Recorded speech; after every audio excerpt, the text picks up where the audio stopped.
कृष्ण। बच्चों जय श्री कृष्ण। बच्चों जय श्री कृष्ण।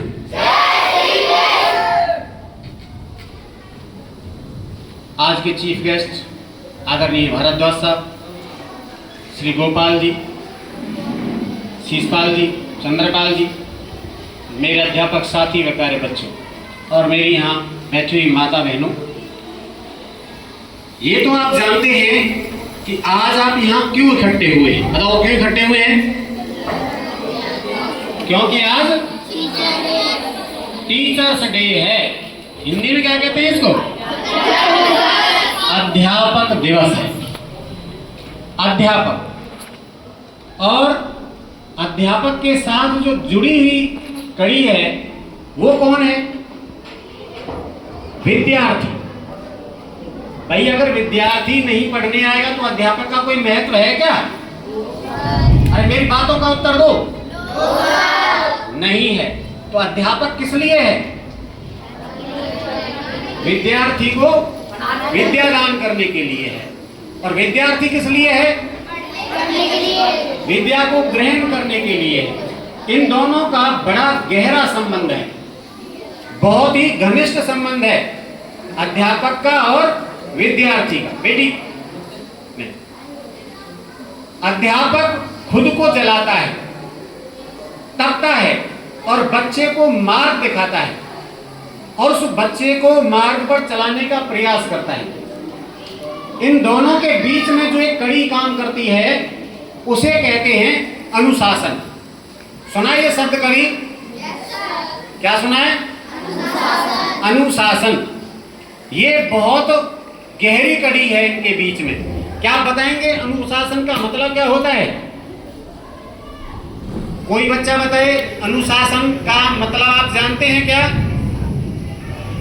चलो मैं बता देता हूं। मोटे तौर पर अनुशासन का मतलब होता है अपने आप को किन्हीं नियमों और मर्यादाओं के अनुकूल चलाना। यही अनुशासन है। ज्यादा गहराई में नहीं जाए अब, बस इतना समझें कि जब हम किन्हीं नियमों और मर्यादाओं के अनुकूल बर्ताव करते हैं तो हम अनुशासन का पालन करते हैं, और जब हम उनका विरोध करते हैं, उनका पालन नहीं करते हैं, तो फिर हम अनुशासन को भंग करते हैं। अच्छा, अनुशासन का पालन करना चाहिए कि नहीं करना चाहिए? करना चाहिए। क्यों करना चाहिए? बताइए क्यों करना चाहिए? अनुशासन का पालन करना चाहिए। क्यों करना चाहिए? अनुशासन के क्या लाभ हैं? क्यों फायदा, क्या फायदा है? क्यों हमें इसका पालन करना चाहिए? सुनो, फायदे सुनिए इसके आप। अनुशासन में जब आप पालन करते हैं, अनुशासन का पालन करते हैं, अनुशासन में रहते हैं तो व्यवस्था ठीक रहती है। व्यवस्था ठीक रहती है तो किसी को भी परेशानी नहीं होती, पहली बात। दूसरी बात, जब जब आप अनुशासन का पालन करते हैं तो आप अपने अध्यापक को प्रिय लगते हैं, आप उनको अच्छे लगते चले जाते हैं और अध्यापक का प्यार आपके प्रति बढ़ता चला जाता है। अध्यापक आपके लिए बहुत ज्यादा करने के लिए उत्सुक होते हैं। दूसरा फायदा। तीसरा फायदा, जब हम अनुशासन में रहते हैं तो हमारी सारी प्रकृतियां सही रहती हैं और जिस मार्ग पर हम चलते हैं, आपका मार्ग कौन सा है चलने का? बच्चों बताओ कौन सा मार्ग है? कौन सा मार्ग है आपका? अच्छाई के रास्ते पर चलना, विद्या को ग्रहण करना, ज्ञान को ग्रहण करना और ज्ञान ग्रहण करके आगे बढ़ना।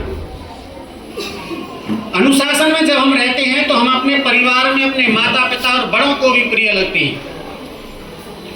तो इसी तरह अनुशासन के और भी फायदे आप ढूंढ सकते हैं। तो मैं यहाँ ज्यादा नहीं कहते हुए आपसे सिर्फ इतना कहना चाहूंगा कि इस अध्यापक दिवस पर आप इतना संकल्प तो जरूर करें। वैसे तो आप अपने अच्छे बच्चे हैं, क्योंकि मैंने यहाँ देखा अभी जितने भी बच्चे यहाँ नृत्य करके गए उन सबका अपने अंगों पर पूरा अनुशासन था।